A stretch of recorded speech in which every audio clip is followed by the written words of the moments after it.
Hey, everybody, how you doing? Welcome back to the show. Another prospecting buddy digging deeper episode with a very special guest from my home state, Colorado, Mr. Kevin Singel, and of course our fearless leader, Mr. Jaron Colmaine. I don't need that. I just need Oh, the come on, ugly, man. the ugly idiot in the top left corner, Jaron Colnay. No worries. Yeah. Arrow, give some shout outs, bro. Hey, well, I guess we're going to do some shout outs. Man, we got Ed Marvin on here. I haven't talked to him in a while. Glad that you're here, Ed. That's awesome. Don, what's up, Mr. Don? We're expecting a hard time from you as usual. Oh, yeah. We got Joshua Christensen, Kathy Lydia. What's up, Alan Barnett? What's up, buddy? We said Joshua Christensen. Brad Martinez, B-Rad, the Gold Dad. Let's see. Rosemarie Kempa, what's up? How are you? Dallas Edwards. We got Prospectors Treasure Trove. What's up, Mr. Rouse? How you doing, buddy? Got Gold Miser in here. What's up, Mr. Gold Miser? Hi, Tina, Mama PB. How you doing? Greg Muncie. Let's see, what did it say? Page not available for me. I wonder what that means. Well, you're commenting, so that's good. Greg, if you need to, we also have the YouTube link for you, buddy. So if you're not being able to stream it on Facebook, jump over to YouTube. We got the link right there in the post that I made on PB. So you should be rocking and rolling, whether it's YouTube or Facebook. So try both of them, bud. We try to provide options. We do. How you doing, Kevin? I'm doing well, thank you. Quite well. Nice to be joining y'all tonight. Yeah, it's cool. We're glad to have you, man. Yeah, absolutely. It's been a while, huh? We tried to coordinate things a while back. Didn't rock and roll like we wanted it to, but we're in the building now. We're making things happen, right? Absolutely. That's for sure. Yeah, there's a few other folks I wanted to give some shout outs to. We got the Arkansas Diamond Miner. Come on, we can't we got to give him some dap, huh? What's going on, big dog? How you doing this evening? Definitely. Tina, Mama Tina. Yeah, we got a bunch of people in the building this evening. So we got 30 folks watching just right out the gate. I love it. Absolutely phenomenal. A couple that I've dug with. That's awesome. Cool. And I'd love to actually talk a little bit about some of the stories from the good old days. I'm sure you got plenty of those. First and foremost, I appreciate everybody jumping on the podcast. Sorry it was such short notice. As you guys know, I got a ton of stuff going on in my neck of the woods. Don is going to give me a ton of stuff the whole podcast, I'm sure. I don't doubt it one bit. But, short notice. But you guys seem to make it happen. So I appreciate every single one of you jumping in. Jay Wells, good to see you. Cliff Summer, good deal. You've been hanging out in the pool? I wish. I bought the pool. You guys all see the photos on my Facebook. I bought the pool, and I've probably only been in that damn thing 7 times since late May. So I was going to say, you're not golden. Does that answer you, Arrow? Yes, is that good enough? Just curious. Maybe perspective. It's not a pool. It's a large panning tub. Yeah. Bingo, bango. Yeah. So that's the majority of the time I'm not in it. I'm using it. Right. So, I mean, it's dredge testing facility. Exactly. That's right. You can turn your pool into a natural spring just by panning in it. I definitely could. No. So I appreciate everybody jumping in this evening. Special guest, Kevin Singel, Bad to the Bone guy. So first and foremost, I want to ask you a couple of questions, and that'll bring the podcast along those legs. So first and foremost, where did you get started, in the gold prospecting community? I'm sure it's going to get those gears turning. There's a couple of quick origin stories. So when I was a little kid, we didn't have a TV at my house. There wasn't money for that. But we had National Geographic magazine. So my dad would curl up after dinner with my little brother and me and read the articles in there. And in August of 1969, I was a little guy, but I was there. There was an article about Colorado that included a bunch of stuff about gold prospecting at Vic's Gold Panning, which is still there, right? My friend Jesse runs that today. Yeah, it's been there for a long time. Yeah, I guess so. In any case, I got excited about that as a 6-year-old, and I went out the next day and I dug a gold mine in the front yard of my parents' house.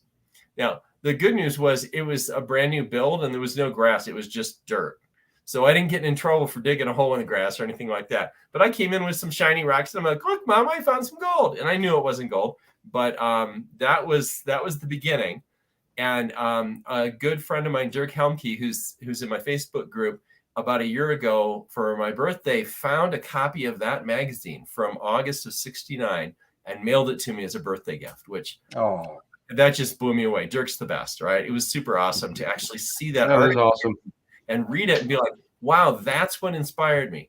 So you got to jump forward now from age 6 in Michigan, where I was, to 1989 when my wife and I quit our jobs and moved to Colorado like any good wannabe Coloradans, you know. And one of the very first weekends. That's a lot of folks, but yes. It is. So one of the very first weekends we were in Colorado in June of '89, we drove up Clear Creek Canyon west of Denver and stopped at one of the places where you could, pay $5 for a bucket of dirt and learn to pan. And I found my very first wild gold that first month I was in Colorado. So since then, it's been kind of a bumpy road. In those early days, it was tough to find information, right? There was no internet even. So you're showing up to a prospecting meeting that somehow you learned existed, which I'm not even sure how people found that out. And, you attended meetings for a while and eventually somebody trusted you enough to take you out with them at their spot or something like that. But most people only knew about a couple of spots, right? And so there was this real sense of, I'm not going to share this information. I'm going to keep it to myself.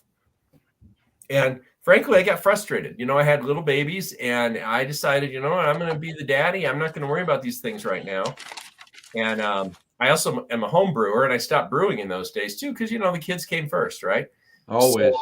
So here's the really funny part. My daughter, the younger one, she turned 16 and my wife says to me one day, you know what, Kevin, you need a hobby.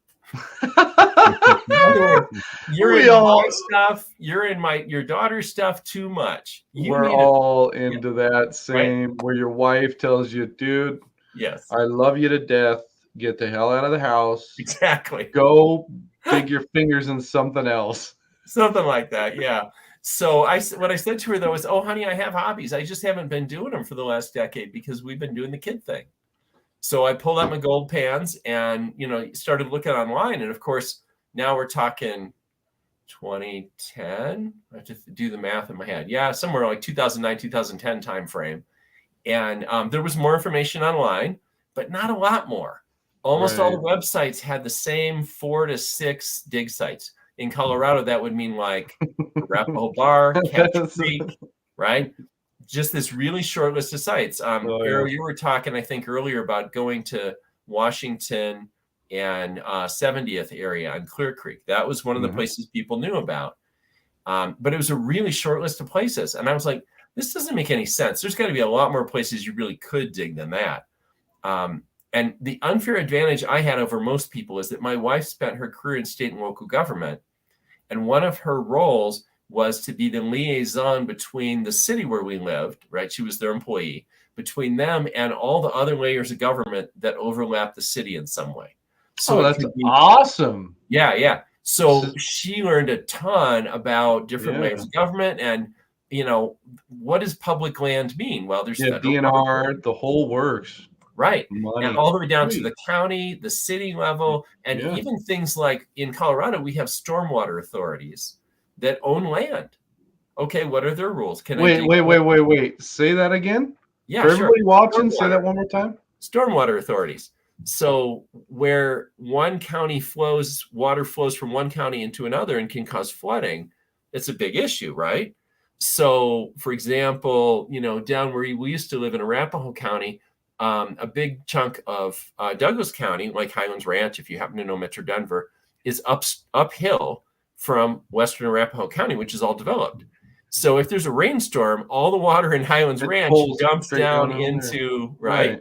And it floods stuff. So what do? Well, they create these stormwater authorities with a little bit of property tax money.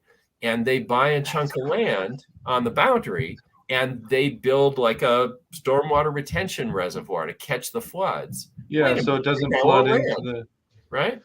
What are right. their rules? Can I dig there? And maybe the answer is yes, maybe it's no. But my point is that my wife's professional background was a huge leap forward for me in understanding the rules for places that aren't claimable. You know, I mean, that's great if you can find land that's claimable. I own a mining claim that I filed on myself. That's Right. If it's not claimable, then you still want to know what kind of rights you have as far as a pan and a right. stream sluice and things like that. I mean, Exactly. that's always the golden question when Yes. anybody is traveling or they live in their home state Right. and they're trying to figure out what they can do and what they can't. So Exactly. yeah. And unfortunately, most of the guidebooks that are out there for other states, or even for Colorado, don't make the distinction between claimable lands and unclaimable. And of course, if you pick up a guidebook for, Utah or Washington or California or something, and they're talking about claimable land, by the time you buy the book, what are the odds that's been claimed by somebody else? Harold bought that book 6 months ago. He went to one of the spots. He's like, "This is pretty good. I'm going to file on it." Especially Right. especially if it was back then versus now. Now it's harder. Now No, you now got it to is be not on it hard. like flies on poop, or it's already claimed. Well, there's lots of claimable land still out there, despite what people say about that. Oh, I agree. Doesn't I happen. agree. Do But your in any research. case, Yeah. with my wife's professional guidance, what I was able to do is learn about those unclaimable areas where we are welcome to do casual prospecting of various sorts. Sometimes it's only pans. Lots of times it's sluices. Often electric power is fine, rarely gas powered, but it's all out there, right? Right. And when I wrote my first book, the Finding Gold in Colorado Prospectors edition that came out 5 years ago, I focused on the 18 areas in Colorado that had gold rushes, right? So you could say, oh, there was a gold rush to Breckenridge, near where I live, in August of 59. There was a gold rush to Idaho Springs in April of 59. Right. All the way up to Cripple Creek, I think, was sort of the last one, and that would have been 1891. So the gold rushes in Colorado span more than a 30-year period, but in total, there's about 16 or 17 areas in the state where there's a town that was created by the gold miners that you can still go to, like Breckenridge or Telluride or Ouray. Right. You get the idea. Anyway, so I wrote a chapter about each of those areas and the waterways in that area that had prospecting opportunities that were not claimable. Right. The legalities of being able to bring a pan down there and go to town, basically, in basic terms, being able to bring a pan down there, stream sluice, things like that. Right. Yep. Right. So I ended up with 186 dig sites, and I was thrilled because, I would have been thrilled to hit 100. Right? Even 50, you already hit your mark. Right. Exactly. So above 50 in the prospecting community for legalities, you've already hit your mark and then some. That's right. Exactly. So, pretty thrilled with that. And of course, that book has done well. I think sometime this month we'll hit 10,000 copies sold. So our celebration in Idaho Springs on Saturday is partly to celebrate that. Right? That's something that we like I always do with every podcast. Yeah. We have to slow down on every single thing because it's such a big moment. 10,000 copies sold for how much time and effort you put into it. And all the other ins and outs that you've had to actually do to make that book where it's at today. Oh, yeah. So how long did it take to write the first book? And you put boots on the ground at every location. Dude, I was just going to ask that damn question. I was like, dude, how long did it take for you to say, you know what? I'm coming out with a book. Arrow, you hit it right on the button, dude. Yeah. So, I started doing online research when my wife said, you need a hobby, right? And what happened was over the course of the first couple of years, she's a photographer, and she was getting really serious about landscape photography. And I thought, well, as I gather information, I'm going to just throw it all in a Word document so that when my wife wants to go someplace to take pictures, someplace pretty in the mountains, I'll be like, cool. And we're going to go gold panning at a spot near there too, because I'll already have the info on where I could go, right? So I start building this Word document. And I'll tell you, that thing was a hot mess. I organized it by county, which is really dumb. The way to organize it is by waterway, because that's what the gold cares about. It doesn't care what county you're in, does it? Right? So that first document was a real problem to try to actually use, as it turned out. But one of my prospecting buddies at the time, who's now retired from it, because this is what, getting toward almost 15 years ago now. He says, you really ought to write a book, Kevin. I mean, the world needs a book. And at the time, I had a regular old JOB, and forgive me for spelling it out, but I don't want to say a swear word out loud in front of y'all. And so the idea of writing a book wasn't going to happen. Right? I gotta unmute that. The JOB. Yeah. The funny thing about that is, I you know me, Arrow. Come on, man. The funny thing about the JOB, and we've had we're on our 43rd or 44th podcast. Right. It's been a wild ride. But that always comes up, the JOB, right? And the crazy thing is, with prospectors and miners that we've had on the podcast, is the same question, right? You got this one person on the top of the cliff that's like, do I jump or do I not jump? Yeah. But before that, you're so used to it. It's a grind, Monday through Friday, looking forward to the weekend. And majority of people, they get so comfortable to where that's just what they do their whole life. And that's okay. There's nothing wrong with that. Nothing wrong with that. You got to live your life the way you want to live it. That's right. There's nothing wrong with that. But then you got certain specific folks that are like, I'm out. I'm done with this 9 to 5. I'm done with this 9 to 5. Yeah. I'm done with this 9 to 5. I may not have money for a new boat next year, but I won't have a JOB either. See, that's the fun wild ride about not having that dependence on that weekly paycheck or biweekly or whatever the case may be. But it's that fun wild ride and jumping over that initial cliff, just saying, you know what, this is what I'm doing. We talked to there's a couple different folks. What was that? The Dickinsons. Same thing that happened with him and his wife. They both lost their job because of COVID, forced, and they just had one gold claim sitting off the side that him and his son went to just for fun on the weekends. Mm-hmm.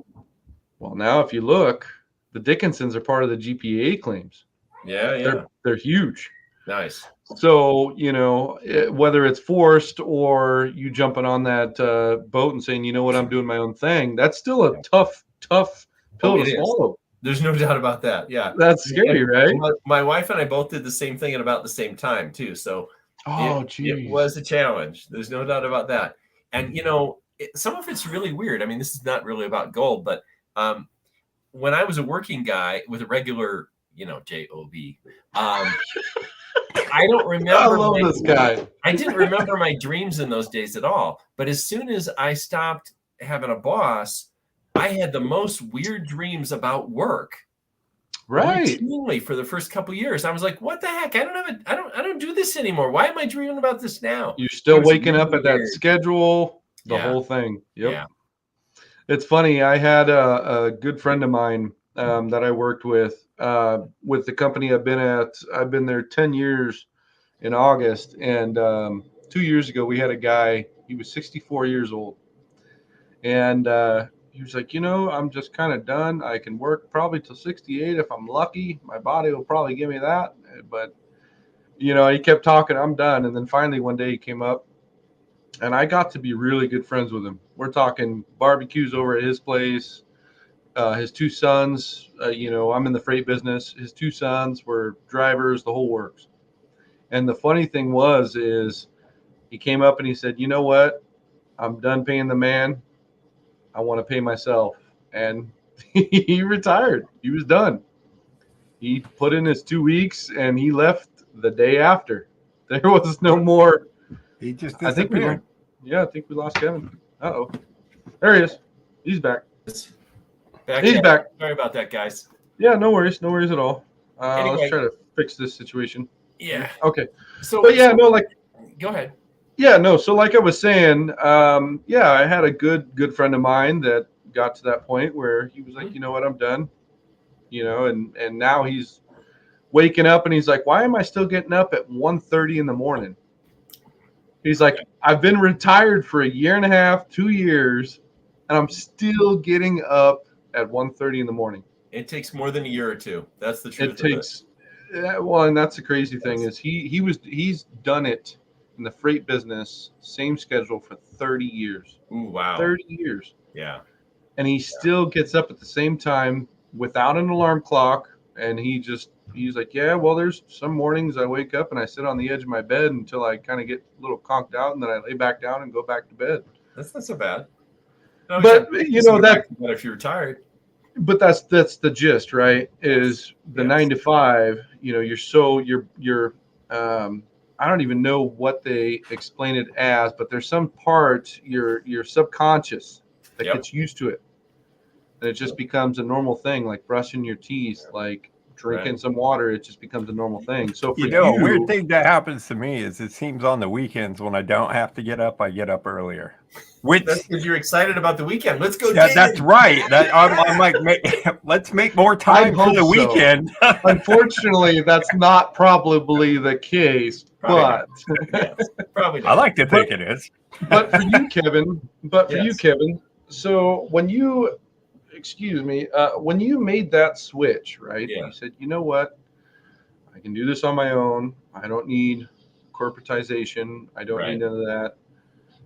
The first week when you started going through that transition, how'd you feel? It was awesome. Did you feel kind of feel awesome, or did you feel out of place? It was awesome. No, it was great. Yeah, no, it was great. But you know, we had our house in suburban Denver. So my first real job was to get that house ready to sell it, because part of the deal was we had to downsize.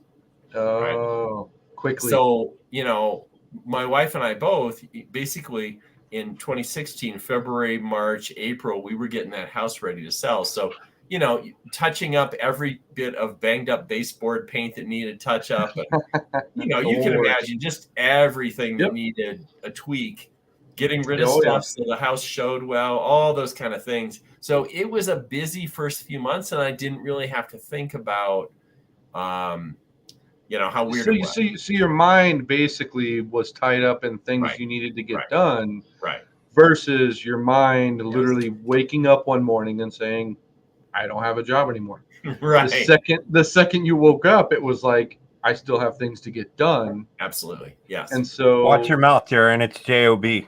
That's right. There's some words we don't say on broadcast TV. Remember the George Carlin thing? He had this list of words you never say. 7 words. JOB for me. So, you know, over and over, it turns out to be my wife who's the smart one, right? So one of her things before I retired, she says, you got to have something you're going toward. So I started my findinggoldencolorado.com website while I was still working in 2015, just to like see what it felt like to be writing about places to gold prospect and to be putting my energy into something different than what I had been doing. Right. And I enjoyed it. Right. So you were still working at that point. Yeah. At that point. Right. And created the website. Right. To kind of get a feel. So preemptively, you already had a foot in the door onto what you wanted to do before you made that jump. Exactly. That no money coming in. Will you speak? Well, will you speak on that a little bit? Because there's a lot of folks, especially nowadays in today's day and age, that just think it's an easy ticket. Well, you know what? I'm going to buy equipment. I'm going to do this. I'm going to do that. I've done enough research, yada, yada, yada. And the list goes on and on and on. And then they fail. And then you wonder why they fail. Well, there's a reason why they fail. And if you could speak on jumping into that slow, website. This is what I want to do. That helps. Uh-oh. It's okay. I'm just negotiating with the rest of my household to not use the internet in the hopes that it makes us more stable. No worries. So the last 10 seconds, what I was saying was, for the folks watching, when you were still working the JOB and you decided to come up with the website, I love that. Yes. And you decided to come out with the website. Yes. You were starting to write and figure out what you wanted to do aside from that. for the folks watching, do you want to kind of give them some insight on just how hard it really is to decide, hey, you know what? Next week, I'm not going to have an income. And I'm going to go for my dream, whether you're writing a book, whether you're trying to do full-time on a claim. It's the same mental capacity for any man or woman, and it doesn't change. It's so would you like to speak on that a little bit? Yeah, it's weird. I mean, it's different weird for everybody, I'm sure. But for me, probably the first 3 years, weird dreams at night, worrying about cash flow, worrying about financial surprises that didn't happen. But it's a lot of moving parts. The money part of it is what it is, right? People say, well, how are you going to do healthcare? Well, you can solve that problem with money, right? There's that's the golden damn question, isn't it? It is, absolutely. And of course, with Obamacare, the Affordable Care Act, or whatever you want to call it, everybody at least has access to healthcare now. So I agree. I agree. You may or may not have liked that program when it first came out, but the reality is having access to healthcare as an entrepreneur is huge. It's massive. You can walk away from the corporate gig and be like, I know that if I get cancer, I'm not going to go without treatment. Right. No, I totally agree. And that's, it's funny because, some people kind of tug me this way over podcast, and other people tug me this way. And it's like, I have my own opinions, I have my own beliefs, my own, we try to keep the politics out of all of it. But as far as healthcare goes, that's a huge staple. You got to have something. If you can walk into a clinic in the United States and be taken care of for what you have, it's huge. There's other folks that pay for that. And they pay dearly, especially nowadays, like with the taxes, it's by God amount. But that's what America's about, is taking care of each other, right? That's right. What was the slogan in the 1950s? The 1950s was the white picket fence, take care of thy neighbor, yada, yada, yada. Yes. And that was like, and it's still to this day, especially in the prospecting community, it's the same thing. Absolutely. And for me, part of taking care of people was saying, now that I'm figuring out how to identify places where I can go digging, I feel obliged to share that, right? And one of the things I realized when I came out with that first book with 186 dig sites is, when people only have a little bit, they want to hoard it because they're scared. And that little bit can be only a couple dig sites that they know about. But when I say to you, I got 1.5 pounds worth of book right here, I got almost 500 pages of dig sites, all of a sudden people feel generous, right? It's dramatic, the difference it makes in how people think about being generous with their fellow spot that they think they have. Well, that they and discovered. That's been a significant change in probably the last 5 to 7 years here. And I think even less than that, bro. Like 3 to 4. I really think that people are realizing that it's up to us to keep it going, and if it's dying off, and the people that are dying off with it are realizing that I gotta at least leave something for somebody else so that they can continue this. It's maybe a little bit of perspective shift, because it's, for me, it's participating in American history. That's kind of every day we go out there, even if you only get a little tiny pinch of gold, you're adding to the financial prosperity of America. Every day. And that's the funny thing too, is, we all go out there in hopes and dreams, right? We pack the crap out of the back of the truck. We drive ungodly amounts of hours just to get a little glimmer of something, right? And then we're just the happiest man alive. And we come home, we tell our wife, and our wife is just like, You got $4 worth of gold. Great job, man. But you still, even after that, right? Even after that shame, you still go back to the garage, put it in your little vial, and you're just delighted Just to light it. And you're already planning your next trip, right? So that in itself, with the book that you came out with for the folks in Colorado to be able to find so many different spots. Yep.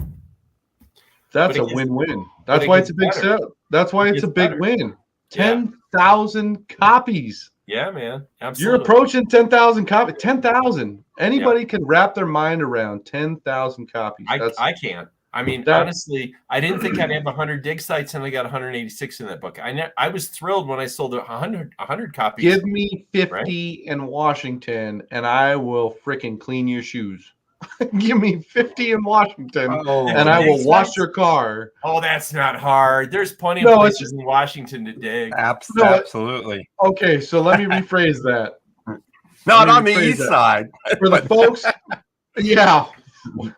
let me rephrase that. For the folks that work 40 to 50 hours a week and only get out for 2 days, please find me over 50 places. You know what I mean?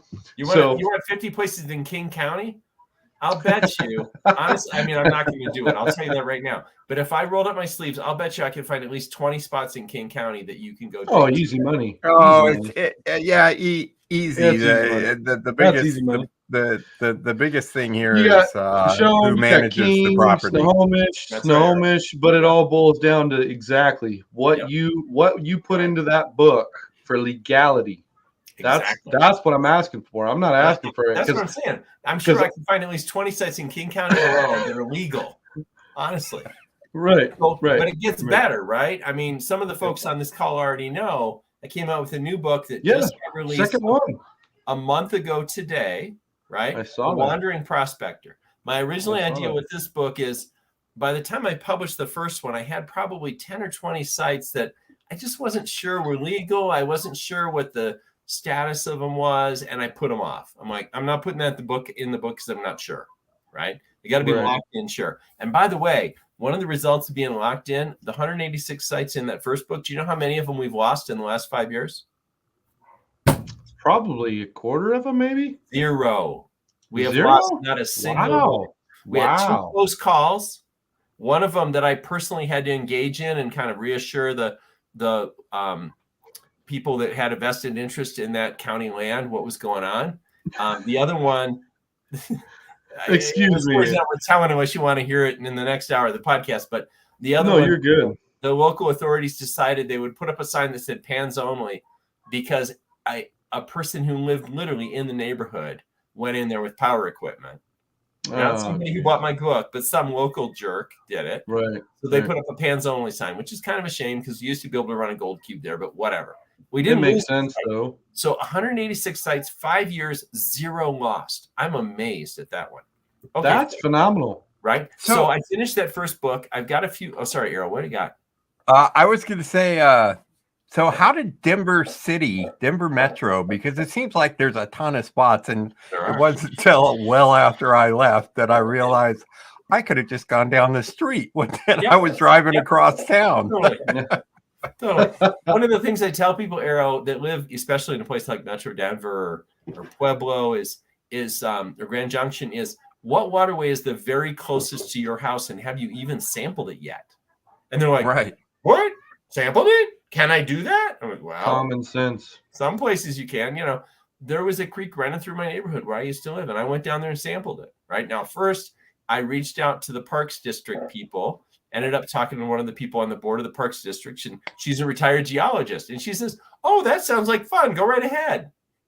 Okay. So I went down to the creek and I sampled, and the creek closest to my house didn't have any gold. But another one on the edge of my neighborhood did. It wasn't great, but I mean, it was walking distance. It was 2 stop signs away, no street lights. That's how close it was, right? So the truth is, Errol, probably there was gold within a mile of your house. I absolutely know there was. I lived close to Santa Fe and Broadway, so. Oh heck yeah! Dude, right there the whole time. aside from everything going on here, these comments are absolutely blowing up. You know what? I gotta announce some of these. Okay, go for it, Jared. What do you got? I'm sorry to cut it. Just holy moly, we got Ed Marvin. He's cutting everything with Don, and then we got another. Who do we got in here? Joshua Christensen that's adding to it. You know what, you guys? I tell you what, if any of you guys want to jump on the podcast live, I'll send you the link. I bet you $1,000,000. No, so check this out. So Ed Marvin says, when are you writing your book, Jaron, for Eastern Washington? Never, Ed Marvin. Never. I love Ed, Eastern hold on, Washington. Jaron, I'm going to talk over you on this one. Hey, Ed. Go for it. Keep pushing Jaron, because if he wants to do it, I can coach him on exactly how to do the research and to publish the book. I don't need none of that. I promise you. I've been born and raised here 31 years. I promise you. I know 3 creeks that I love to death, and I'm not exploring anymore. Oh, okay. There's that. You know, the downside of the first book was I had to go to a crap ton of places. And let me cut you off there. So having a 6-year-old daughter working 40 to 50 hours a week, having an 11-year-old daughter, and then just now a 6-month-old boy. Not going to happen. Nope. And since Ella just hadn't been able to happen. Right. No, so when I started, you should be a good daddy right now. Don't worry about some damn book that somebody else thinks you should write. And don't worry about finding gold. I mean, I have my places, right? We're going up there next week. But the funny thing is, and you know what, Ed, I'm going to get back to you later on that. But the funny thing is most people don't realize the extra that goes into trying to find places to go find gold, trying to go, most people don't realize that. When I first started PB, that was 2.5 years ago. Mm-hmm. That was when Ella was first born. Yeah. Yeah. So I still had the capability because I had my wife stay at home and take care of Ella, and you know what, go and do your thing. So I'd go fishing, find gold, go up north, Mill Pond, Colville National Forest, right up next to the Canadian border. Yeah. Great flower gold. Mm-hmm. But as the times went, now, like I said, she's 6.5, and then I got an 11-year-old that's, Dad, well, I need this, and Dad, I need that. And, so there's so many different things that are playing in my own personal life. Absolutely. And so I can't be like, oh, it's time to write a book. You're not going to. It's time to go to. It's a crap ton of work. You've got a real job. I mean, not job. Sorry, slip of the tongue. Well, and that's the thing. I've been there. Well, and that's the thing, Kevin. I've been there coming up 10 years. Yeah. It's you get a specific. You're right. You need some crazy guy. You're used to the paycheck. You're used to the vacation time, and you plan accordingly. Absolutely. And so for the folks watching, they give me a ton of shit. Don Wen especially. I love this guy. We just made him a PB mod, and I pray he's loving it. It looks like he's loving it. He's having fun. That's great. Don's a good guy. But and Don knows. But for the other folks watching, it's just there's so much things going on outside. It's kind of like I always bring up. What do I bring up, Errol, all the time? Wizard of Oz, right? The man behind the curtain. Don't disturb the man behind the curtain. Yeah. And Dorothy's like, and then finally the curtain opens. It's like this little guy on this, little turn, this little pinwheel, and operating this big old orchestra. That's behind the curtain. I'm missing how this works.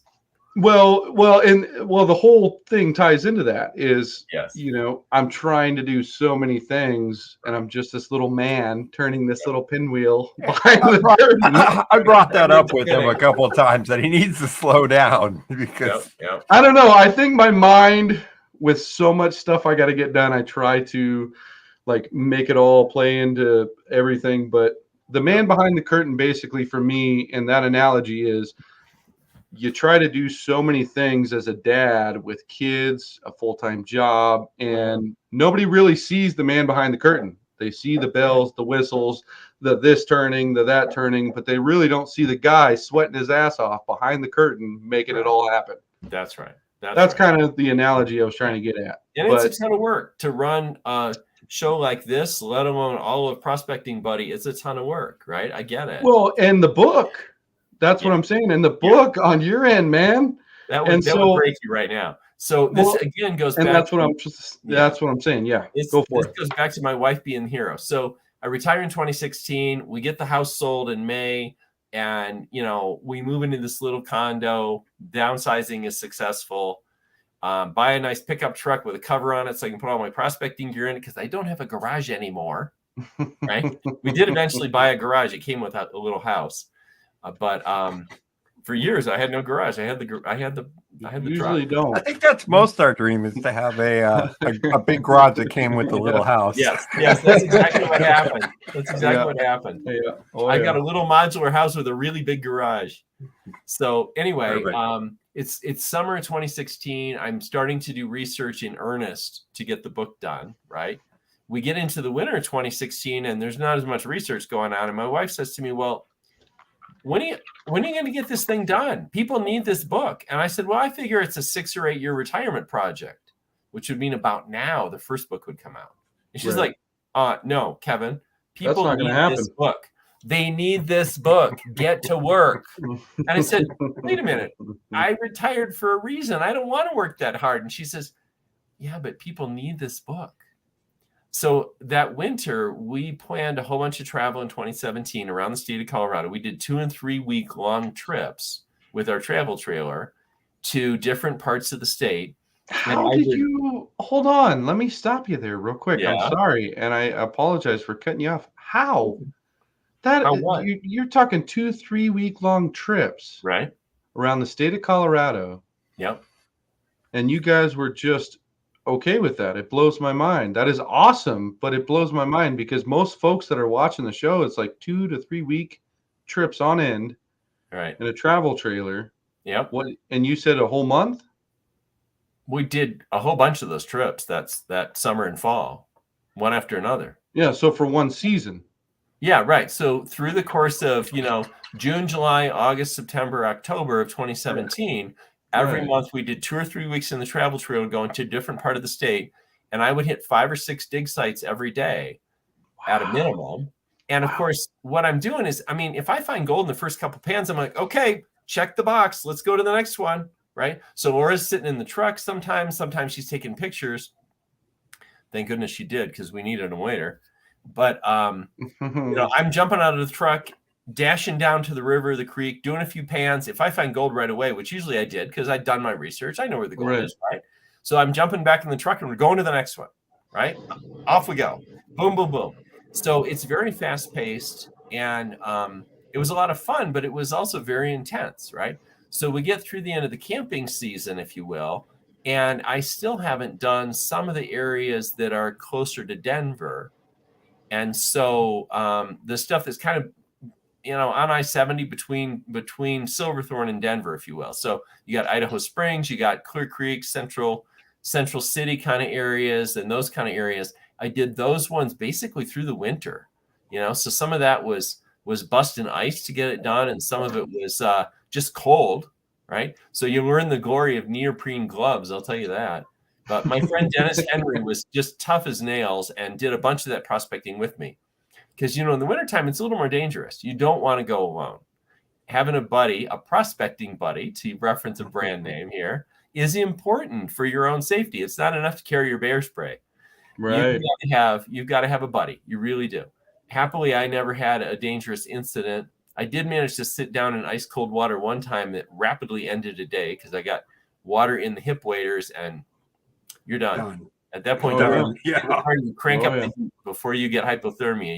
You take it serious, right? But in any case, I worked hard. I remember in April of 2018, right before the book's coming out, right? So I'm in the final push. I've been writing. I've been finishing the formatting. And I'm like, honey, there's one chapter. I haven't hit any of the sites yet. It's up in Northwest Colorado. And I know this sounds crazy, but I said to her, but what I want to do is I want to jump on the truck very first thing in the morning. We're going to drive all the way to the northwest corner of Colorado and back again in one day. That's what we're going to do. That's a trip right there. It was. I don't know, but that just. Yeah, I can only imagine. It was about a 16-hour day. I'm not sure how many sites I sampled. They didn't all make it in the book. A couple got left out. But a whole chapter essentially got researched in one day. Wow. But that's what it took to get her done, right? Dude, your wife. Yeah. Oh, she's a badass. She is. Remember, she's the one who pushed me to get it done. She's the one who taught me how to find stuff that was legit. She's the one who took all the pictures. I mean, you getting the theme here? Dude, it just blows my mind that she's yeah, been she's the all one that. to help you with so much determination, day Absolutely. in, day out, morning, noon, Absolutely. night. No, she's amazing. And It blows mind you, my she does not mind. like the gold pan. She's like, yeah, no, I'm not doing that. I know. She's amazing. I don't know anything about that. Yeah. She's like, hard pass. I'll take pictures. She's Does like, that only sound design familiar? flowers. Everybody watching right now, does that kind of sound a little familiar? Yeah. So if I Wow. may, during COVID, my wife took a bunch of the photos that she'd done and she made this book, Inspiring Images, with lots of pretty pictures. And I'm just randomly opening a page. So there you go. No, you're Of what fine. it's like Yeah. out in Colorado Gold Country, right? And we had people asking us for a book like this because Do you have a link? First and foremost, let me cut you off for 2 seconds. For those books, yes. Can I get a link from you? I do have a link that I'm going to post for Sure. the Wandering Prospector on Amazon right now. Yes. It is actually just pennies on the dollar. It is dirt cheap. You guys, if you're over there in Colorado, I mean, it's a freaking no-brainer. Yeah. But and we haven't even talked about that book yet. Yeah. No, we haven't. We haven't even got into that. Yeah, Jaron, if you guys in Prospecting Buddy are set up as Amazon affiliates, so you get a little referral fee. Oh no! Well, we thought about doing affiliates and things like that with different folks. But what we like to do is we're live. We don't do pre-records, so we put a link up. They go directly to you. Okay. They get a freaking send them to fightinggoldencolorado.com/FGIC books. So what we're gonna do while we're live, here, I'm gonna put it in the chat for those of us. Yeah, go ahead and put that in the chat, actually, as a matter of fact. And that way they have a link they can go and grab it. We actually had a few folks talking about grabbing the book, believe it or not. Yeah. Oh, I believe it. They said, well, where is it at? Well, and then we had Brad said, well, it's on Amazon. Get over there. Yep. Brad's a friend. We've been digging a few times together and all that. He's a good guy. He is bad to the bone. Him, Westmoreland, all them guys over there. Fun guys. Fun people. That's Absolutely. For sure. It's funny how it all ties in, but yeah, go for it, Kevin. Yeah. So during COVID, when we were all locked down, my wife decided, after people had been asking for it, to put together a book. Let me show you another random page. I don't know. Try to get the glare off of here. A book that showed how beautiful it is out there. And part of the argument from the people who run the bookstores or the prospecting shops that carry our books was a lot of times when somebody walks into the store, they're bringing family members with them. You know, the stereotype is it's the guy and his wife. Well, the truth is about 20% of the people on my Facebook group are women. So it's the woman and her husband. Okay. But either way, right? If they're not into panning, they might be into the beautiful scenery of Colorado Gold Country, right? So she put this book together, and there's some commentary from me in most of the chapters about, you know, what you're looking at, but more than that, you know, what's worth seeing and doing. I mean, there's just some phenomenal stuff out there. Here, let me show you this one photo. So this is the Muldoon mine up at the top of La Plata Canyon. I mean, these guys. How high up is that bad boy? Oh my gosh! How high up is that? The mine is up at 12,000 feet roughly, so it's above tree line, and it's an underground mine, you know, hard rock mine. But when the miners built their cabin, they built a front porch because the view is just show-stopping. And it's just this epic view. And one of the things that my wife and I just loved when we were up there is the outhouse is built on basically the edge of a cliff. So the view from the outhouse is $1 million view. It really is. It's phenomenal. Hey, Errol. Yeah. Does that remind you? Say that one more time, Kevin. Just one more time for me. The outhouse. Oh, the outhouse is $1 million view? Yes. I'm sure it was liberating, as Darren likes to put it. Bingo, bango. Absolutely. So anyway, so she put that one out. And our most recent book, of course, is The Wandering Prospector, right? The one that people are kind of asking about right now. Has only been out. Today makes 1 month that it's been out. It is a bestseller. June 14th. Correct? If I'm wrong. Correct. June 14th. Yep. Yes. So 1 month as of today, right? And it's a bestseller on Amazon right now, which again just blows my mind. But I get why that is. This is essentially volume 2. So there's no repetition between the two books, this one and the Prospector's edition, right? Right. So it's essentially volume 1 and volume 2. This one has, and this just at one level embarrasses me, 270 more prospecting sites. I saw that. I saw that. The Wait, reviews on Amazon, so you get 5 stars. You guys obviously know how Amazon works. Yeah. This book is rated 4.9. Yeah. When you buy a product,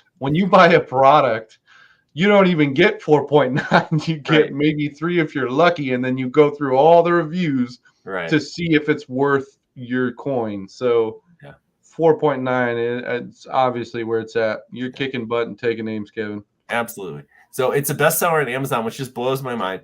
But between the two books, you've got over 450 dig sites in Colorado. This new one, yeah, I know, it's just boggling, right? I don't even, right? I only need 10 if I live there. Right? That's all I need. You say that until there's a family reunion someplace in Colorado. Right. Like, hey, can I dig anywhere near there? And at some point, you don't even care whether the gold is great, good, or just there's some. Dude, It's funny you say that because, and I'm going to stop you there. It's funny as heck you say that. I brought in my gold pan, and I'm not going to say to certain areas because my wife's watching, but I've brought in my gold pan in my truck, and it's went through my brain. That doesn't mean I physically grabbed it and actually tried, but there's been a few places, the wedding we had, babe, if you're watching, I love you. There was a creek that was running right behind it. Like, I got my pan in the back of my truck and I just want to, but I couldn't. There was so much going on, photos, this, that, and the other, and food. But it was just running right behind, and I was just like, dude, So I wonder how many people have actually found wedding day gold. Hopefully not on their own wedding day. But I'm going to a wedding. Oh, this is actually a fun one for you. So my nephew on my wife's side in Washington is getting married this August. We're going to the party middle of August. The two of them are exchanging rings that I had made for them that includes gold that's dug by me and dug by both of them in Washington and in Colorado. Yep. And also some hand-me-down gold from family members, right? Like grandma's whatever that's broken earrings or whatever that's melted down. It'll become a heirloom. Absolutely. So the two of them have rings to exchange that have this incredible history of family gold and gold they dug themselves for each other, right? It's epically cool. Dude, that's beyond. Yeah. So there's a ton of opportunity out there. But of course, I'm going to be in Western Washington. I'm like, I should bring a gold pan. I'm going to have a little extra time, right? So maybe I can get out with my nephew the day of his wedding. No, that's not a good idea. That's not going to happen. No, that's not going to happen. Good luck. Good. You know how that goes. Where you at? It was just one more pan, babe. Yeah. That's not going to happen. Does it help that the wedding's on a different day than the reception? We could do it on the day of the reception, right? Before the reception. Good. You got about 2 hours if you're lucky, depending on how the reception goes. Yeah. Anyway, they're awesome. They're a wonderful young couple, and I'm thrilled to be able to help them make rings. That's one of the things I do with my gold, because that's one of the questions people ask is, well, what do you do with it all? Right? So that one is my gold right there. That's awesome. Right? And my wife has a ring that was basically my 2013 season. And of course, wow. Yeah. It's very cool. And that's not her wedding band. It's probably index. Well, no, she doesn't wear a wedding band anymore because, it's frail, it's fragile. And she's a very outdoorsy woman, despite the fact that she won't gold pan with me. Oh, so it was smelted pure? It wasn't mixed with silver? Oh, no, it's 14 karat. You don't ever want to have a pure 24 karat ring. Right. That's what I'm saying. Right. Yeah. So a friend of mine and I smelted it down to 24 karat, and then I handed it to a jeweler who mixed it with copper and silver as one does to make a ring. Right. Yeah. It's beefy like this, right? Oh, she wanted something she didn't have to worry about banging up, right? That makes So, sense. yeah. So her diamond ring sits in our fire safe, and I will tell you right now, it's not worth breaking into my house for it. I bought it when I was a college kid. It ain't worth much. That's the truth. But it sits there along with, my parents' wills and stuff like All that. the other good stuff. Oh, Yeah, yeah. exactly. Yeah. There's no money in there, honey. Don't worry about it. It's not worth breaking into. In any case, Yep. what I tell people is I don't have much gold in my house, even though I've found decent amounts, well over Right. Ounces over the course of my career in this field, Right. because I keep giving away in the form of rings, right? So I when keep giving it away. say, Bingo bango. Same absolutely. thing, Kevin. Right. We do the giveaways. We've done quite a bit of the free giveaways. The first Yep. year and a half, we did the Christmas giveaway. We did a spring one. It's fun, It was huh? Completely free. It was a ton of fun. We did pater bags. So all the gold that I've ever found is just, I don't own any more raw gold. I probably got maybe a gram on me if I'm lucky. And Right. it's just a ton of fun because you see a post and they're like, oh yeah, I opened it for Christmas Eve, and it's the kids, their eyes are just like massive, and it's just like, it's such a good feeling. You're like, yay. To me, it's awesome to collect the gold and this, that, and the other, but when you give it away and it just lights someone else up, that's the ticket right there. Absolutely. Always the ticket. Especially if we suck them into the hobby, or it's not even a hobby, into the passion. Right? And I'll tell you what, for the folks watching, we have sucked in a lot of awesome individuals. And we get posts in PB Daily or every other week where their son or their daughter is just hooked, beyond hooked. Absolutely. And that's awesome. Get them away from a tablet, get them away from a phone, get them away from any type of technology, and just run some dirt. Find some gold. I can't even wait to take my nephew. He's still pretty young, but when they came up and visited, I grabbed a pan and dirt because, it's what I like to do. But I showed him, he couldn't get it down. But then my sister took him to the beach, and he had this little beach sand classifier, and he walks over to her and goes like this. That's where the gold's at, Mom. Absolutely. So I'm like, sweet. I can't wait till he's bigger. I spent a lot of time teaching 4-year-olds as a volunteer to pan for gold, because here in Colorado in 4th grade, they do a little Colorado history thing. And the teachers will sometimes reach out to prospecting clubs and stuff and say, hey, we want to teach the kids to prospect or teach them to pan, right? And my observation is there's a lot of 4th graders, 9 or 10-year-olds, that aren't coordinated enough to do it. You know who is usually? About half the girls, at least half. Oh, yeah. The boys, maybe not. But the girls, they'll do it. And I had a prospecting buddy years ago whose little 4-year-old daughter was into the Gold Rush TV shows. He said, can I bring her with us? Of course, let's go. We'll go to a little creek where she feels safe. He put her in a swimsuit, right? Because he's like, I know what's going to happen. She's going to get wet. Well, I showed up with, little 10-inch gold pan that she could handle for her. And she took that and she walked around that creek and she said, we should dig right here. And I said, here's a garden trowel, right? That's 4-year-old size. Dig right where you want to dig. We helped her pan it out a little bit. She found gold. First go.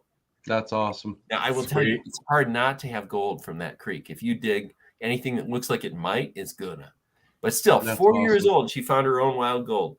That's awesome. Absolutely. Any child that finds gold is it's gold in itself. I mean, whether you're the parent, the uncle, the aunt, the grandma, the grandpa, it doesn't matter who you are. The second you see that child find gold, it's just a phenomenal feeling, and I'm hoping, I'm going to get my boy is 6 months, and I'm hoping that I could get him into it and feel that passion and that fuel that I have, and the funny thing is I got a good buddy of mine, Adam, and he's had this 5-gallon bucket of this really good concentrate over from Montana. You can't even go on that land anymore. It is completely illegal, 100%. You get caught on it, it bad trouble. He has this 5-gallon bucket he's had for almost 2 years now. And I'm like, dude, I'd love to bring it over here, have both my daughters go through it, this, that, and the other. Well, I'm busy, this, that, and the other. And then I got a text yesterday, and just that whole, I was like giddy like a little schoolgirl, I was like, yes. He's like, I'd love to bring that 5-gallon bucket over and just go through it.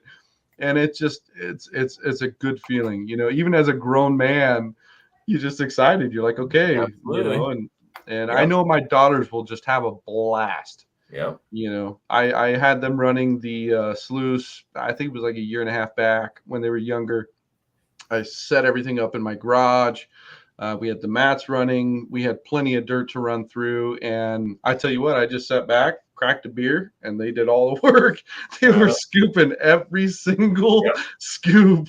And it was like probably 3 or 4 5-gallon buckets. And they found all their gold. They figured out what they needed to do. I showed them, how to classify, and they just kicked butt and took names. So very nice. It was a fun time. So yeah. With that being said, Kevin, it looks like we're getting up to 7:42. So we're going to take a 5-minute break.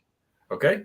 5-minute break. And then we also have the second part of the podcast. We're going to get into some deeper details with some of the ins and outs with the original book, and then the second version, and then also some of the problems you had along the way.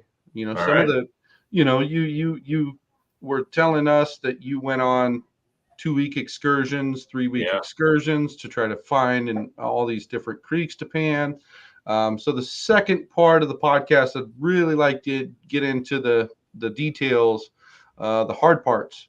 And so should be a lot of fun. So sounds good. Anyways, everybody watching, stay tuned. We're going to have a lot of fun on the second part of the podcast. So with that being said, love you guys. See you guys in 5 minutes.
Welcome back to the second part of the podcast. Oh, I must be pouring a beer.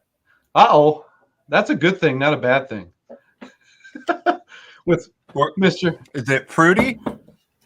It's hoppy. Avalanche Amber. This is the There real it is. deal. There it is. Yep. And unfortunately, folks, I got coffee in my cup because I got a camping trip next week. So I got to get my shed completely torn out and figure out all the logistics. So, All right. coffee in my cup. Brother. Cheers. Cheers. So with that being said, oh, there you go. What is that? Shasta? No, cranberry hibiscus sparkling water. Ooh, there you Juice. go. more power to you. More power to you. Cheers. Folks, So if with you that- feel like drinking alone, please comment in the chat if you are enjoying a libation with me. Tina is. Looks like Tina is. Oh. Yeah, we got quite a few folks in here. All right, good deal. We got David Vila. He says, "Real man." Oh. Oh, geez, Louise. So with that being said, folks, we're going to get into the second part of the podcast, the nitty gritty details. For all the folks watching, we'd like to try to get into some of the harder aspects of the things that folks go through, right? So with Kevin, what's that, Arrow? It must be God. very funny. Let's hear it. Let's hear it. Coffee and chocolate. Is that Michael the coffee Schmidt you says beer, not that hippie stuff Arrow's drinking. That's right. I have no problem identifying as a closet hippie who wears tie-dye sometimes, but when it comes to beer, don't mess with me. The problem is, Kevin, is the folks that are watching right now, the PB fam, it's so funny. They give Arrow a ton of stuff. Just since like I think it was the 16th or 17th episode, we brought Arrow on board, and they just love to give him just the utmost crap. I love it. I absolutely love it. All right. Well, I'm glad I can contribute to your reputation, Arrow, as someone who earns his abuse. Mm-hmm. Yeah, well, fair enough. Fair enough. Day in and day out. That's It's for a sure. good thing you're paid so well for being on the show, right? Yeah. I'm high rolling, let me tell you. Man, he's killing Why do you it think these I'm days. drinking sparkly water? Exactly. He can afford it. He can go 5 cases at a time. There you go. All right. Enough of the giggly. So, with that being said, guys, Kevin, I really want to get to the nitty gritty. So, when you were talking about the 2 to 3 week at a time, going and checking different creeks, Yep. what is some of the ins and outs you guys really had to deal with? I mean, obviously with RV or pole trailer, it's hookups, yada, yada, yada. But I'm talking the emotional strain that I'm sure was there. Oh, yeah, it was. I'm sure it was there. That's a good point. I mean, to some extent, I felt like I was imposing on Laura a lot, right? I mean, obviously, she was a huge supporter and motivator. But at the same time, I'm basically saying, honey, set aside what you want to do and do this gold stuff for the next 2 weeks, right? And, sometimes we were in a beautiful area and she took some amazing photos in some of the areas where we went. I would try to make sure we included days that were about her. So, we went up to, for example, there's a chapter in the first book about Lake City. And one of the days, instead of being a prospecting day or a Gold Rush history day, Right. drive up to this place called American Basin that's just insanely beautiful. And it was all about her getting to take landscape photographs. That was good. The 3-week trip that we did to the far southwest part of the state, we agreed that we needed a 2-day vacation from the work in the middle of it. Because one of the things that happens with this kind of passion project, when it's not a job with a boss, Right. is you don't take days off. So I would just go 7 days a week, go hard every day, because I don't want to waste time. I'm on this trip. I don't want to burn a day. And she said, we need a vacation from the work, even if it's not a job. So we went to Mesa Verde, way down in the southwest part of Colorado for a couple of days, and just enjoyed some time with friends down there and explored the national park and chilled out. And that was Wow. smart. And again, that's my wife leading the way. She's the smart one if you haven't figured that out. Well, and that brought your guys' spirits back up. It did. To continue what you were Absolutely. trying to get done, correct? Absolutely. Yes. The other thing that helped was, there'd be days where I would sample 5 or 6 sites and only 1 or 2 of them has any gold to speak of that I'm going to put in a book, or only Right. 1 or 2 of them is safe to go to because, you're rappelling down a cliff is not in a book, right? We're not doing that. Right. And then other days I'd walk up on a site and be like, oh, look at this first pan. Oh, yeah, baby. Right? Right. So here's the soul crushing part of that. When the first pan's really good, what do you do if you're doing research? You turn on your heel and walk away. Box checked. Next site. And I'm like, but I want to go back there. I want to dig for a whole day. And one day we did that. One time I said to I see what Laura, you're saying. Okay. I want to spend an extra day. I just want to dig here for a day because I need dig therapy. Enough of this stupid sampling. I just want to dig. And I walked away from from one site down in Southwest Colorado with a 0.5 gram in about 3 or 4 hours of actual dig time. I'm like, yes, that was worth it. Okay, now I have the energy to go back to sampling for other people's sake because I got me some gold, right? Wow. Yeah. So that was one of the hardest parts. Is the better the site is, the less time I spent there. Right. Right. And that sucks because it should be the opposite, but since what you guys are doing for the book to get the book done, it's the exact opposite. Exactly. Yeah. Check it off, next spot. Check it off, next spot. Yep. And as a normal prospector, the second you see a sweet pan, you slow down. You slow way down. Exactly. You're planning trips to go back there ASAP. So yeah, that must have been really hard, especially on your wife. I mean, man, that's crazy. Yeah. That's just crazy to think that, it almost feels like it was somewhat of a roller coaster, Very much so. for you personally. And you were trying to navigate this roller coaster, and she was there by your side every single time to make it work, right? And not just make it work, but often be the catalyst, the motivator, the expert, right? The driving force. The driving force, right? Yeah. There's no way that first book would have come out in May of 2018 if she hadn't said, you need to get it out in time for the prospecting season. People need this book. She understood, even though she's not a prospector, she understood the huge gap between the information that was available and what I was generating. It was just a game changer. It's such a level that it really needed to be out there. So here's the really goofy part. The book comes out in May of 2018. Guess what we did at the end of June 2018? We left Colorado. We went on a 11-week trip to Alaska. So we drove all 11 weeks. Yeah, baby. When you're retired, you can do that. Yeah, over 2 months. Easy. 2.5 months, almost 3 months. Wow. I got to prospect at 17 different locations along the way. We visited a bunch of U.S. and Canadian national parks along the way. Saw some friends in a couple of places. Just had an amazing time. But what I wasn't doing is promoting my new book. Right. Right. Well, was that trip specifically for you two? Was it what? Specifically for both of you? Yes. When you went up to... Yes. It was time together. It was time hiking. We're both really avid hikers, so it was time hiking. Total sidebar, we're working on a hiking book right now that my wife is taking the lead on. That's awesome. That's awesome. But that whole trip in itself was to get away from what you and her were doing as the project. I guess so. I mean, I still had to support the promotion of the book while I was traveling. So for the most part. Yeah, for the most part, it was us off having fun. We had some really memorable adventures together. It was great times. But it was another disruption from kind of pushing this whole game forward. I did want to share one other story about things that were hard. Yeah, that's where we're at. Yeah, so one of the things I run into, and was especially true back then, is government officials or even private property owners who are scared, right? They think, oh, if I'm open with you and I tell you about this prospecting site, it's going to get mobbed. And what's really nice now is I can wave these books at people and say, there's 450 sites in this book.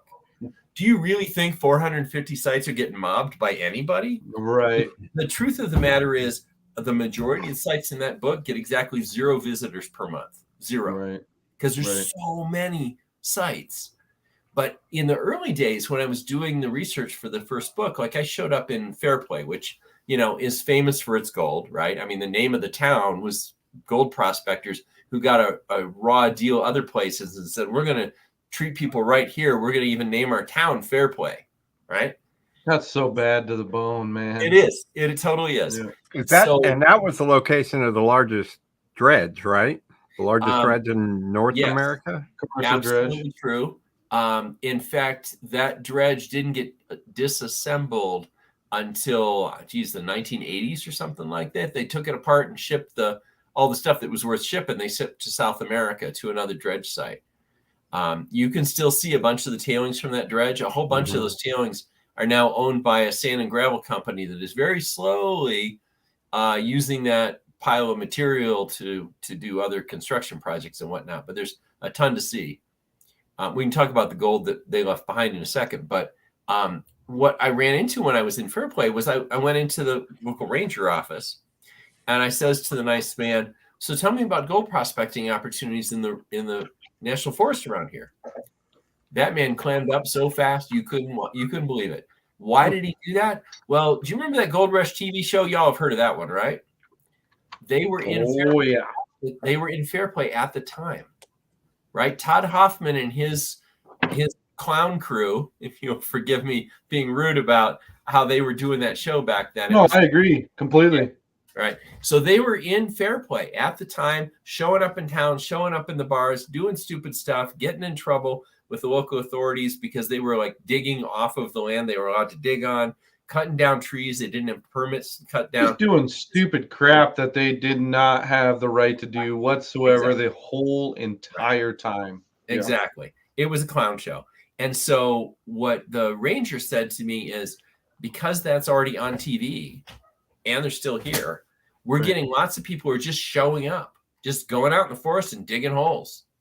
And he said, I really don't want to encourage you at all, sir. Well, that show encouraged that. Well, he did, but he didn't want to encourage me because he already had a problem. Right? Oh, okay. He's like, it certainly seems like he's approaching it wrong, and because you've got a guy in front of you who wants to do it right and wants to spread the right information. Let me help you get these people under control so that they understand that they're damaging a huge community. Yeah. The reality is it was above his payroll, not yours. It was above that guy's payroll. It was way out of that guy's scope of control. That's what I'm saying. Like yeah. He's worried about people dumping trash on Forest Service trails, making a mess of dispersed camping sites and setting fires that they don't put out properly, right? And paying more funding or pulling more funding from what the little funding they have. So little. Yeah. So little. Exactly. Yep. So anyway, that was a challenge, right? Where you run into local officials who basically you're scaring them when it comes down to it. You know, there's one really nice prospecting site in the book over on the west side of the state on the Dolores River that is county land, and there's a campground there. And historically, that campground did not have a campground host. You just show up and camp. It's free. Clean up after yourself. Life is good, right? So I put that in the book, that site, and I said, there's camping on site. There's gold here. And some guys showed up and threw a dirt party, and they didn't actually make any problems. But when 20 people show up at this little informal campground, it makes people nervous, right? And so they end up with the county commissioners, right? The people who run the county, having a conversation about what should we do about these prospectors. And they decided in the end that panning and sluicing was fine, and you need to stay within the riverbed. And they put up some signs and actually imposed some rules and recruited volunteers to be campground hosts, which they should have done anyway, honestly. That should have been the basics. Yeah. And there's always somebody that's more than happy to spend a summer camping for free in a campground, right? That's not hard to solve for. So they were kind of forced to take what they were doing a little more seriously. But that was one of the sites that I was worried we were going to lose, because they could just as easily have said, you know what, this is county land. We make the rules. Go away. God, that blows my mind. So because of your book, in that specific spot, right, you felt some sort of responsibility. Absolutely. Yeah. You felt some sort of responsibility to what was happening to that specific site. Right. And happily, those county commissioners were friendly enough to all kinds of outdoor recreation, including what we're doing, that they said, you know, we're going to find a way to say, yes, you could still do this.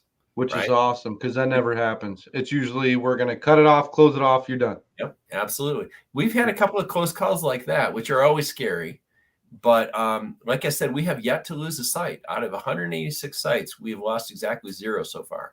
I think we've had 3 or 4 close calls. I haven't kept score like that over the course of 5 years. If you're going to start in Colorado, you got many more states to go, my man. That's not happening. You know what my wife said about that? You can do it without me. Oh, she's like, you know what? Colorado is plenty. She's like, you're my engine. That's right, Aaron. If you've been paying attention for the last hour and a half, you know I have good reason to be very loyal to that woman. She's a wonderful person. And if she says, no, I'm a Coloradan, this is where we're spending our time, then okay, honey. Okay, no worries. If I was going to go somewhere else, Sharon, I would go to Washington, because we have family up there, including the nephew and his fiancée that I adore them both. I'm very close to both of them. I would be more than happy to spend a couple of years up there doing the research, but it takes so much on the ground time to do this work.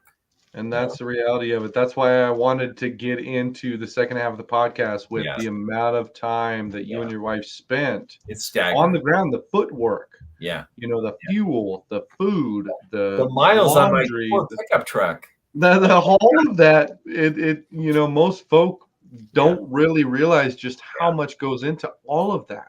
Right. And making it a living thing. It has to be fun for you, or you shouldn't do it, right? I mean, that's the other side of this. Yep.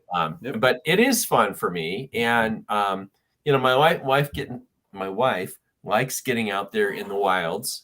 She likes the landscape photography, you know, the mountain scenery, the flowers, all that kind of stuff. She's all in on that. So that helps a ton. It's an A and B from what I've seen with you, Kevin, with the first book, the second iteration, Finding Gold in Colorado, the Facebook group. I am huge social media. That's where we were born and bred with PB. And Finding Gold in Colorado always pours into PB, and I absolutely am just floored, because the person who made that happen is you. No, it's my wife. You forgot. Gotta keep up here, Jared. It's my wife. So when it comes to social media, I got another example for you. So I started the website on my own, and at one point, I'm posting articles on the website about events that are happening. And I'm complaining to my wife that I have to remember to delete the event after it's happened from the website. And she said, you need to start a Facebook group. And I said, oh, that sounds like more work than I want. I don't want a JOB. What are you thinking? Right? Oh, no. Here we go. We really need to do this. Right? You hear me? So I started a Facebook group. I promote it on my website a little bit.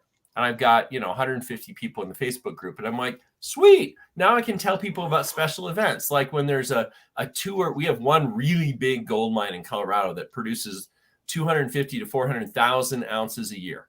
That's bad to the bone, man. Serious bad attitude, right? Oh, you don't get to see the gold, right? It's super secure. But you can see the mine. You can go stand there on the edge of it at a viewpoint and watch the 250 ton pickup dump trucks driving around, and you can watch a blast. It's amazing. Awesome.